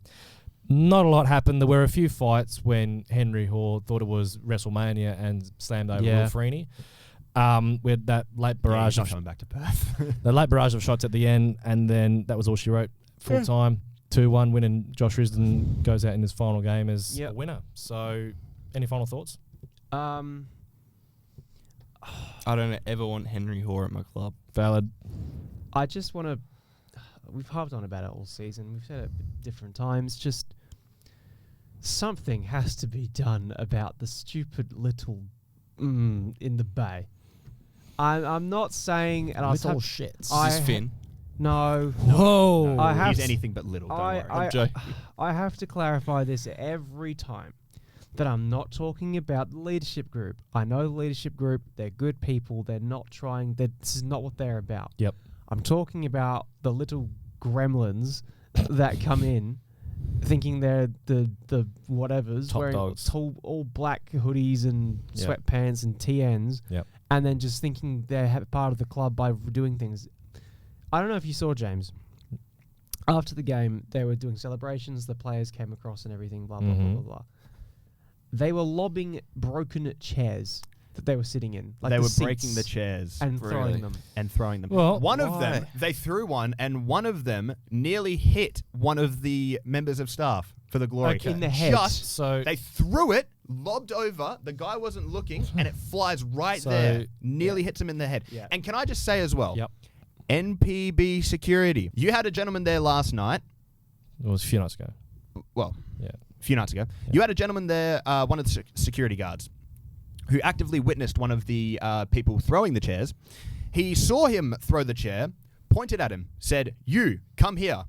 The child then replied, "No," and he then turned around and walked away. Brilliant. So you also had NPB security going into the bay into the actual bay while they were actively lobbing chairs and not removing a single person. Yeah. This is your fault. This is not the fault of the club. And this that is not also the fault costs of the bay. That costs the club money. Exactly. Yeah. But this is not the Puts fault of up the the bay. I don't want the prices. people at Yeah. home to think that this is the fault of the bay and that, oh, well, if we get rid of the bay, then stuff No, like this won't it's happen. these little the bay, shits The bay that- gives yeah. a platform Yeah. for young people to support the club. Yeah. Yeah. Unfortunately, it also gives a platform for dickheads to come in and do this. However, you can say the same with the Shed. The Shed has had its issues with support yeah. and stuff like that. Yeah. Does it mean I want to get rid of the Shed? No, not at all. No. But what it does mean is that you need to have heightened levels of security for when these incidents do happen. Let me put it this way, because There was at least 20 chairs that got broken and thrown onto the pitch. This is something that the FRG have been looking to, and I know it for a fact because I speak with Kim, our chairperson, all the time. She meets with the people at Venues West and security, and the club are trying to do everything they can, and the club are actively engaged in trying to make active support a prominent thing at the club and something that works as best as we can. Clearly there's an issue with security because there was that whole, when the shirts went off in the MacArthur game, there was some guys in the Shed that got ejected for weird reasons. So I think it's on MPB, and it's been an issue that's been raised for a long time, and it's embarrassing. Look, it's because I don't think that those kids that threw those chairs realise it's a shit look for the club, because as Josh was right, they're going to have to pay the price. But they don't care if it's a shit look for the club. No, but They're not there for the club. That's the problem. So need to sort it out. Stadium bans. Too many of these like casual fans that just show up and then cause problems for the rest of us. That is criminal damage, by the way. Yeah. Like, we are ignoring. It's but a criminal if this offence, took, so- the reason that kids will do this here is because they know that MPB security is a fucking joke. Yeah. Like, if they tried that at Optus Stadium, they would be dragged out by police. Probably. If they tried that at anywhere else, they would be dragged out by police. Because they do it at the Glory, and you have these timid guys that barely speak a lick of English, all right? They're trying to police these rowdy teenagers and not wanting to get involved because they're scared that, a little 12-year-old boy is going to throw a little jab at me. Piss off. Piss off. Do your job, please. Do your job. I will just say, because I know Alex might get a bit of slack for that, can barely speak a lick of English jab. I will say, in his defense, for anyone who might comment on that, I have on numerous occasions tried to talk to these security guards, whatever you want to call them. We have both done After that. after the games, just to try and understand what happened, because we will get messages from the leaders of the Bay being like, something's going down. So we'll come, as we are adults, try and see if we can help, and we'll try and talk to security guards, and they won't be able to talk to us because they just don't understand what we're saying. It's not just because where they're from. It genuinely is a problem that they don't understand what's actually happening. Sometimes it feels like they either refuse to comment, or they just kind of go. I think that the problem is, and this applies to the Bay and the Shed, there is no clear guideline of what acceptable. They just kick out who they want. Yeah, it's all that context, and the just context how they're feeling on security, the day. It's a security problem. The security doesn't seem to understand the context of what it means to be active support in football. Well, it's just because if you do that at the footy, you can't take a shit off of the footy. It's just something that we're gonna. And I'll say, as part of being on the FRG again, we'll try and help it fix and see what the club can do about it for whole off season. So, player ratings. Are we ready for the last time this season? There's enough time to get everything ever fixed. So we should be in a perfect scenario by the time the season starts. For the last time this season, player ratings. Are we ready? Here we go. Yes. Seb Despotovsky was man of the match with 35% of the vote. Matt Sutton. You guys gave him a 6.4. We gave him a 6.3. Okay. Shabel Shamoon. You guys gave him a 5.7. We gave him a 5.6. Brian Kaltak. You guys gave him a 7.8. We gave him a 7.4. Scotty Wooten. You guys gave him a 6.6. We gave him a 6.3. Sam Sutton. You guys gave him a 6.1. We gave him a 6.3 as well. Will Freeney, you guys gave him a 7.1. We gave him a 7.5. Thought Will had a really good game. He did. Yeah. Gio Dabru, you guys gave him a 6.5. We gave him a 6.3. Pennington, you guys gave him a 5.4. We gave him a 5.8. Seb Despotovsky, you guys gave him an 8.4. We gave him an 8. Kevin Popovich, you guys gave him a 6.7. We gave him a 6.1. Jaden Kaczarski, you guys gave him a 6.1. We gave him a 5.6. Adam Taggart, you guys gave him a 5.6, and we gave him a 5.5. Steph Kolakovsky, you guys gave him a 5.7. We gave him a 5.3. Anthony Didalitza, you guys gave him a 5.4. We gave him a 5.3. Can I just say? Yes. Which one of you dickheads didn't give Risdon a 10? Josh. Wait, since when did we agree on this? It was Did you- all like basically implied. I gave a 10, Alex gave a 10, James gave a 10. James gave a 10. What did you give? 8. Yeah, but okay. So just for clarity, Josh Risdon, No, what he we actually gave did, him a Josh. 7.5, and then No, so you guys gave him a 7.5, Mate, and we gave him a 9.5. As you guys said earlier with these ratings, Risdon only played 15 minutes, Well, so it's he just- can't get a 10, Yeah, can he? but it's it's because it's like, his yeah. last game, Josh. Mate, no special treatment. You know, I respect it. Fuck, Honestly, fair I enough. respect it. I respect No, it. like, what I love did you- Josh what did you give Risdon. him? I gave him an 8. That's special treatment. Yeah, You said it's the last 15 minutes of a game, so Not- in that by that logic, you should have given a 5. not a 10. If he scored a hat trick on his last game, No, then maybe so you he give gets him a an 10. eight. I back it. I back it. No, That's no. my guy. That's my guy. 8 after 15 minutes is not the same logic. Nah, of nah, nah. that. You know It's what? not the You know what? same Move on, thing. bro. Move on. He's got it. He's got it. Labib, you guys gave him a 5.6. We gave him a 5.3. And then the Lion Man. Oh, wow. That's a you difference. guys gave him a 6.7, and we gave him a 5.3. I think people rated him highly because we won, but when you think about it, that again, game was results fucking based. awful. Yeah, no, outcome. Again, the process over outcome. And also, Now, look, I don't want to sit here and be like, fans shouldn't be result based.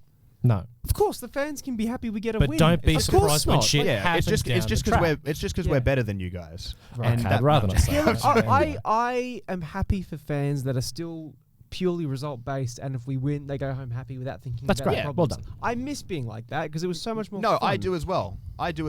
The issue is that we have to sit here and make content on it, and you can't. Yeah. You can't sit here for an hour and Well, a half, we an hour won, and 45 so it's saying, all good. "Oh well, we won 2-1, so let's talk about how we won 2-1." It's like we have to go in Yeah. depth on things. and- Anyway, yeah. running out of time, and I'm So, tired. season review, very quickly. Yeah.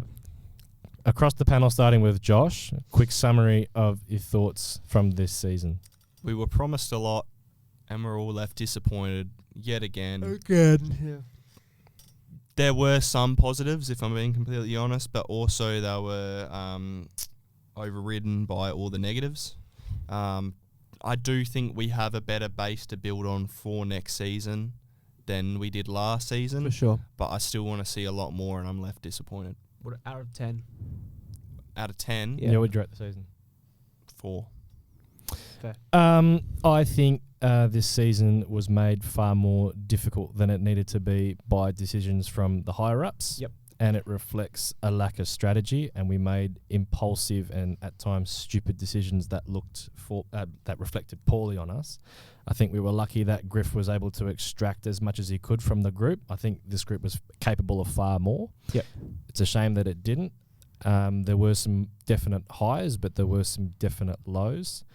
So I think things need to start at the top, and then there can be the reasonable discussion about coaching and players, because if we don't fix our environment, then it doesn't matter who's coaching or who the players are. Yep. I'd give this season... I'd agree with Josh. I'd give it a 4, not a pass, because it's not finals and it wasn't good enough, but there were some more highs this season at the very least. Fair. Alex?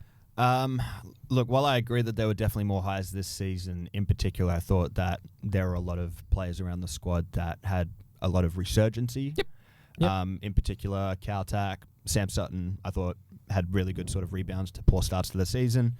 And look, there were nice moments sprinkled all throughout, but there always is with Perth Glory. We make our own nice moments as a fan base. So I can't really put anything in terms of positives for the actual on-field performances. Look, I'm going to carry this season with me for life. It was my first ever, away trip specifically to watch the Glory outside of Unite round, and I got blessed with watching 2 away wins back to back, which is just incredible. Never happened. I will carry those memories with me for life.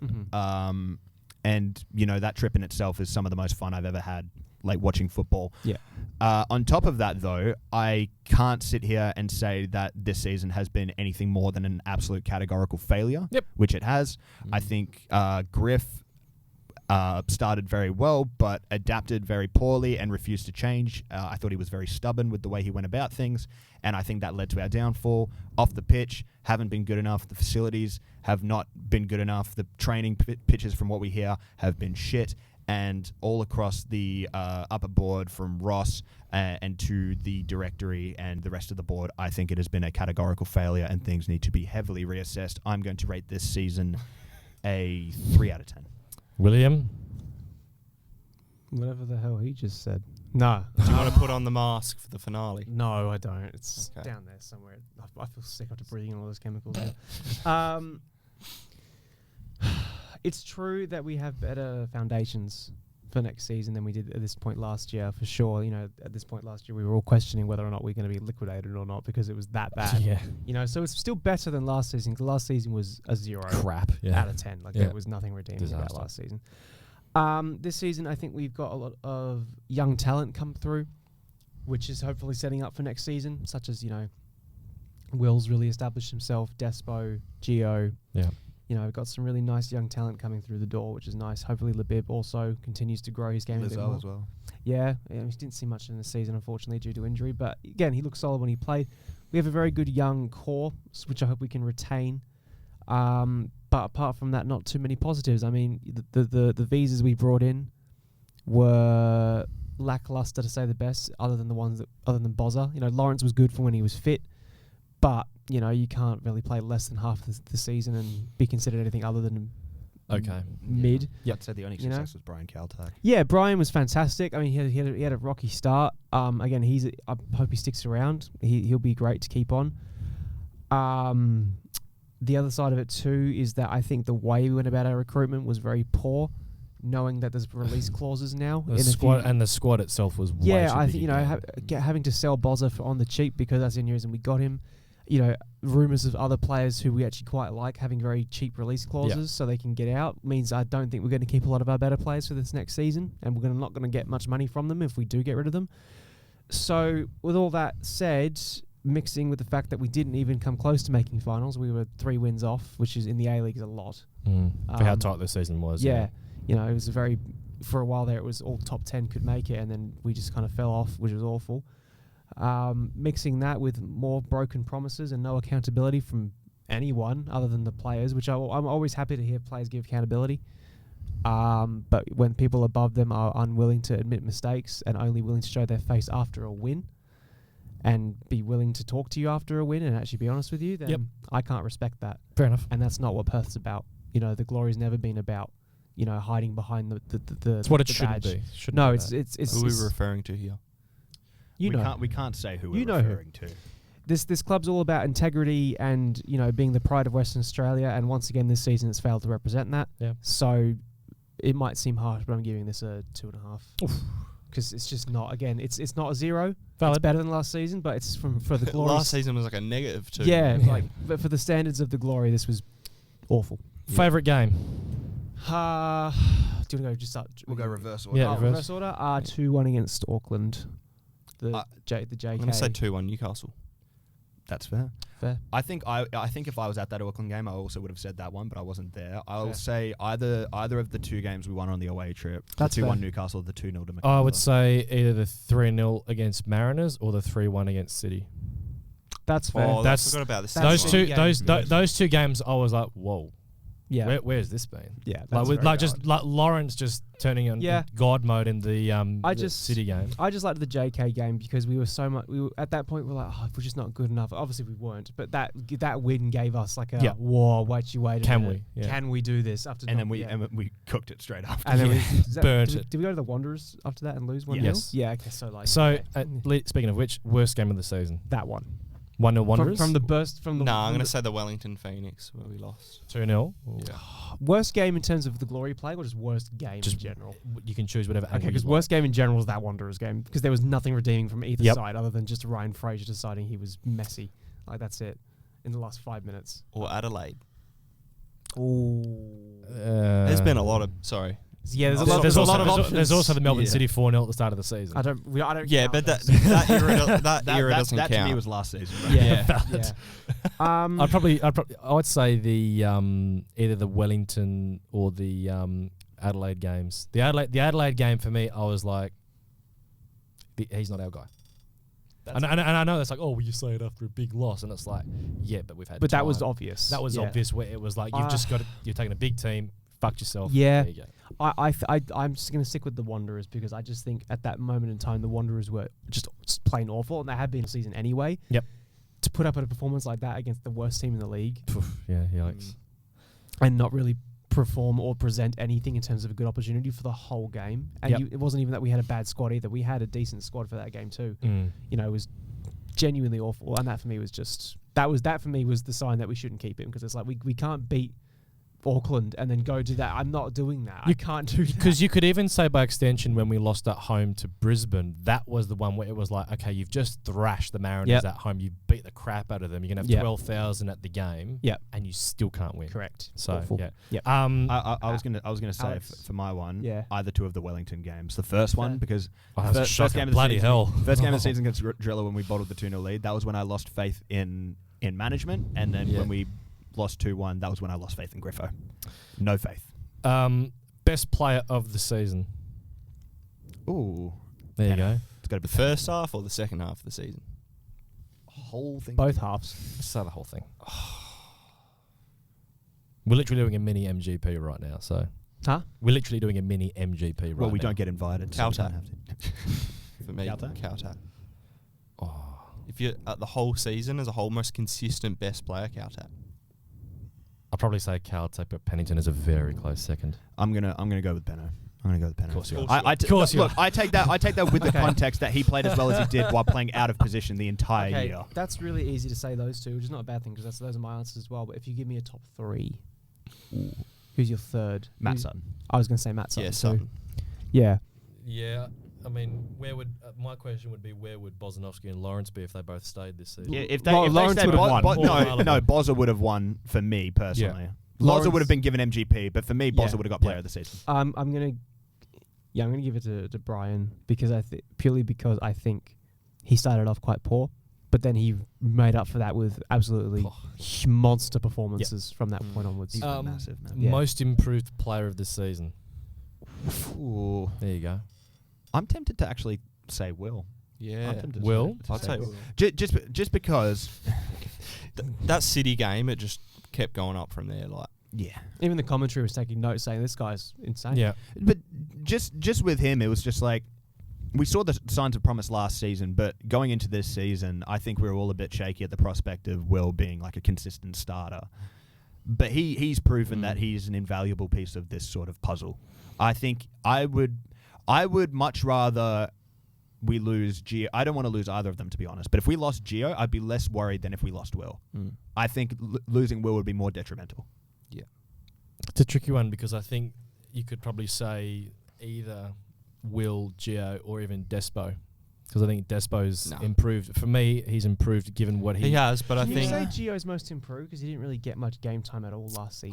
I think because He's sort of been at the same level for me. he's been since he came at in. a similar level, Yeah. but it's Like, rare. he's gotten better, It's but- rare to Yeah. have someone come in at like 18 or 19 and be that consistent in midfield. Yeah, but I what is he wouldn't most say he's most improved? improved. What's he most improved Yeah, on? What probably- basis? Like So if I'm probably- looking at most look, improved, I'm putting G-Train over.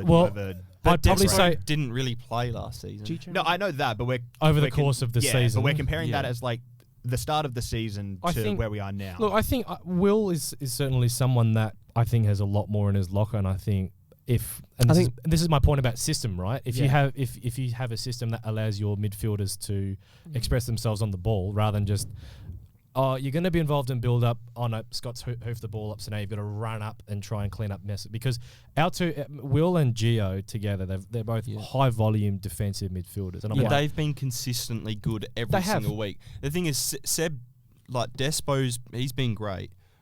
He's improved a lot. Like the Brisbane game, easily like man of the match. But I think he's been a little bit inconsistent, and that will come with time. Yeah. But I think Will and especially Will, he's been the most consistent. Will's also been consistent irrespective of his partner. So he's had Reece for the most part, and then he had I think Timmins at one point, and then he had Yes, Gio. I think Will is the obvious answer. Yeah, okay, that's fair. That's my answer. Were there any other final points with the season review that we could quickly double over? Or I want to say I think if he'd stayed, it's entirely possible that Kwa would have Maybe. become most improved because he was playing quite well before he got Once he moved started to get more of an output. I'm in the boat that I'm happy that he got his move to on. Vietnam. I completely agree. I don't know if he does come back next season because contract is up at the Yeah. end of the season, so it I'll remains miss to him. be seen. But But he's doing well. if he does come back, I really do hope he's given a proper chance because he can be a very good player. Any final season review points or questions? Nothing from me in particular. It's been a long season. I think we can all agree. yeah, it's been it's. We've asked all we need to ask. We've answered all we needed to answer. I mean, On to please next year. please On to let next us year. know in the comments if you're still here after this long ass episode. Very long. Please let us know what you'd like to see during the off season, the very long off season. Please let us Yes. know what It you'd like to is a- yeah, see it's next very long, season. What yeah. can we work on this off season that you guys like to see more of? What do you want? Yep. More? What do you want from us? We'll put it at tweet. We can't And a improve our post- takes because they'll always No, be shit. but so. we'll put out a post and tweet asking the same questions. What do you guys want to see next season? And no player interviews because we're not getting them on. No I players wouldn't coming on. say that. Try. I wouldn't No say players that. coming on We this can podcast. try. If there's any players at home that want to come on the pod, please do let I us have know. a couple I think might come on. Like who? I'm not going to say. We're not going to I'm not going to say We're it. gonna That defeats the whole suspense. purpose. No, but we got a hint. No. I'll tell you afterwards. David It's fine. Zrilich. It's fine. Yeah, he, I mean, we had he Zrilich literally on the came pod on the today. pod. Yeah, Dave was here, man. No, I just want to say. I want to say, without being a soppy, emotional mess, that to be able to go to these games, despite how bad they've been, have people come up to me and say they really enjoy what we're making, have players come up to me and say they know me by name or whatever and say they enjoy the content and talk to me, as much as they are just another human being, which is completely true. You know, me 10 years ago, to think of how involved I was in the club as a child and how involved I was as a fan, to think that I'm now here to the point where I'm so involved that the players just know who I am based off of how much I care and how much I talk about the club, and as we all do. It might be a small dream or it might be a silly dream, but it is a dream come true to be able to be so involved with this club. As much as it's not in an official way, it's still much more than I thought I'd ever have.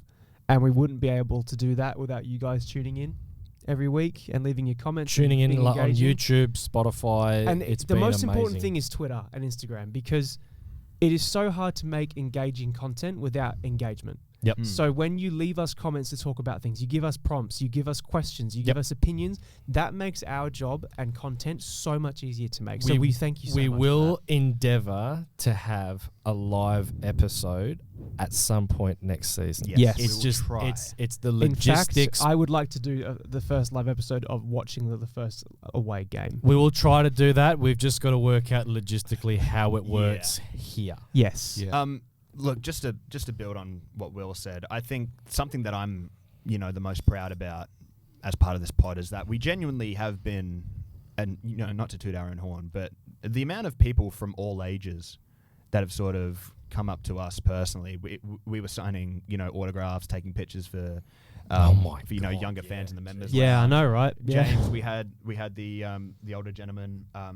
He just sort of like, like, fuck. Yeah. I have people that I've never met that recognize me at my real life job, saying, "Oh, I love your pod. I love your Perth Glory podcast." Yeah, I had my girlfriend's brother's mate being like, "Oh, I know him." Yeah. Yeah. So I'm like, "What?" I was out with my What do you girlfriend mean? last night, and Yeah. she's like, "Oh, one of my friends wanted to know if you could explain the Perth Glory ownership situation to him." And I was like, "Oh my god!" I was like, "Where do I start?" Open chapter 4, Yeah. page 61. But it really is incredible because even with my own YouTube and stuff like that, like my subscriber count compared to this just trumps it out of the water. But I got to say, like, in terms of media and content creation, like, I don't think I enjoy anything more than what we do here, and that's because we are so involved. And look, I'm sure that maybe some point down the line there might be an offer on the table for us to become, part of this club in No one aspect or chance. another. Maybe, No maybe, chance. maybe. We're too but I honest for genuinely that. don't think I'd want to. In terms of, I don't think We I'd don't want want to to shut be our able to- mouths. Yeah, I don't think I'd Yeah. want to be able to give up this freedom and this connection that we have with the fans of being able to be a voice for the people. I agree. Because for the longest time, we complained about how the club didn't really have a proper voice. And obviously, far post Perth, they do great work over there. But I feel like there needed to be more like visceral connection. And I'm glad that we have been able to provide that in an entertaining way for all of you at home. Yeah. And with that is going to be us signing off for what has been a very long 25-26 season, full of emotion, full of passion, full of frustration. We went from donkeys to dismay. lions. Donkeys to lions, right back to us. To donkey is to do. It's been a long ride, but you guys have been with us every step of the way, and we genuinely can't thank you guys enough. I might put out a compilation of our best moments. We won't be away for too long. The We will be sleeper back build. over the off season. We'll be back over the off season, doing stuff like transfer specials, hopefully player interviews, maybe even getting on some other content creators and stuff where we can. But And we'll have plenty of before content for you guys. Before you know it, it'll be time for the Australia Cup. Yes, absolutely. Oh, And no. look, one Oh, no. one important thing that I do want to say over the off season is please do keep supporting. We are going to have plenty of content, like I said, but if you want to get involved with whether that be sponsorships, whether that just be subscribing and sharing this around to your friends and family, man, it genuinely does mean a lot to us. And we're going to set up a Patreon so we can take your money. Absolutely, absolutely. Give us your money because we need it more. Yeah. No, but in all seriousness, this has genuinely been, a fantastic experience for us. Genuinely. Last year was a lot of fun, but this year I genuinely think with us getting the new studio and all that stuff, it's things really we been do an for our experience. viewers. The things we do for And you the things guys. they do for us. Absolutely, Oh, absolutely. Keep leaving shit comments on our YouTube Please channel do. as well. Yes. Pockle, keep doing what you're Pockle, doing. please. Pockle, fuck please. you, cutie. We are not ticklish. Who have I missed out? Aiden, stop commenting. Fuck off. Birragiddy sucks. Yeah. It has been good, and we appreciate You and Nish. everything. Sorry. Just before you finish, what happened to Barry Giddy? And with that, And with the end that, yeah. we're going to sign off for us. Thank you all so much for joining us on episode 61. Thank you all so much for joining us for the 25-26 season. We'll be back soon. Make sure you do let us know on Twitter, Instagram, YouTube, comments, wherever. Even what kind DMs. DMs even. Message what kind us. of content you guys would like to see over the off-season? Do you want to see like some in real life videos? Do you want to see more fan engagement stuff? no. What do you want to see? We'll try and make it sort of go your way. Even NPL content, I'd love Get to the get. CEO of the club at this table. Rado, come on. But with that, we're signing off for the 25-26 All right. season. Thank you all so much. And until the next episode, we'll catch you later. See you guys. Thank you.